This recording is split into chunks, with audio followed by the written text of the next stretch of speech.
Cook with Comali season 7ல இந்த வாரம் mass cooking challenge அப்படின்னு சொல்லியிருக்காங்க இல்லையா?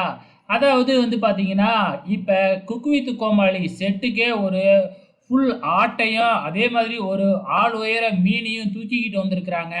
இங்க பார்த்தீங்கன்னா, மட்டன் கடையும், மீன் கடையும் போட்டிருக்கிறாங்க. ஸோ இவங்க போயிட்டு பார்த்தீங்கன்னா, என்ன வேணும் அப்படிங்கிறத அவங்க கிட்ட வாங்கிக்கிட்டு அத சமைக்கணுமாட்டுக்கு. இப்ப 2டே 2 சமையல் தான்.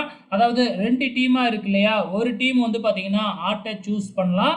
இன்னொரு டீம் மீன சூஸ் பண்ணணும். அப்படிதான் பார்த்தீங்கன்னா, காம்படிஷன். இப்ப ஆடு அப்படின்னு வச்சுக்கிட்டீங்கன்னா, ஆட்ல வச்சு எல்லா டிஷ்ஷையும் பண்ற மாதிரி வரும்.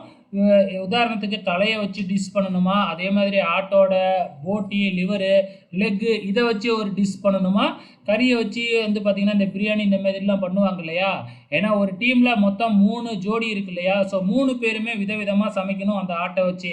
அதே மாதிரி தான் மீன வச்சு மீனோட தலைய வச்சு ஒரு டிஷ் பண்ணணும். இந்த மாதிரி தான் காம்படிஷன் போய்க்கிட்டு இருக்கு. ஸோ இந்த வாரம் எப்படி நடக்க போகுது அப்படிங்கிறது தெரியல. எந்த டீம் வின் பண்ண போகுதுன்னும் தெரியல. பொறுத்திருந்து பார்க்கலாம்.